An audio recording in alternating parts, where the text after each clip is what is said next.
დღეს საქართველოს მართლმადიდებლური ეკლესია წმინდა ანდრია პირველწოდებულის ხსენების დღეს აღნიშნავს. სადღესასწაულო წირვალოცვა ყველა მოქმედ მართლმადიდებლურ ტაძარში ჩატარდა. გადმოცემის მიხედვით ანდრია პირველწოდებული საქართველოში მაღალმთიანი აჭარიდან შემოვიდა. მან სვიმონ კანანელთან ერთად თითქმის მთელი ქვეყანა შემოიარა და არაერთი ადამიანი მოაქცია ქრისტეს ჯულზე.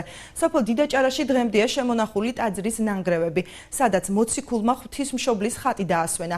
დეკანოზის შიო პაიჭაძე განმარტავს, რომ ქართული ეკლესია წმინდა ანდრია საყდრადაა წოდებული, რადგან ქვეყანაში ქრისტეს შესახებ პირველად სწორედ მან იქადაგა.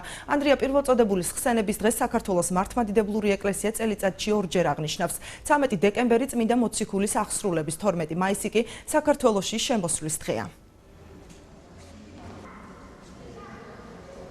მოგილოცავთ ამ დღეს ანდრია პირველწოდებულის ხსენების დღეს, უპირველეს ყოვლისა ქართველი ერისთვის ეს უდიდესი დღეა, რამეთო საქართველოს ეკლესია ანდრიას საყდრად არის წოდებული და საქართველოს დღეს არის უქმე დღე, მართლაც მნიშვნელოვანია, იმიტომ რომ ანდრია პირველწოდებული არის ქრისტიანობის პირველი შემომტანი საქართველოში და კერძოდ ჩვენ კუთხეში დიდაჭარაში, როგორც ამას ქართლის ცხოვრება გვამცნობს. დღევანდელ დღეს ვილოცავ მთელ საქართველოს ზამს სიამოვნებს, ყოველის დროს მაჟრიალებს.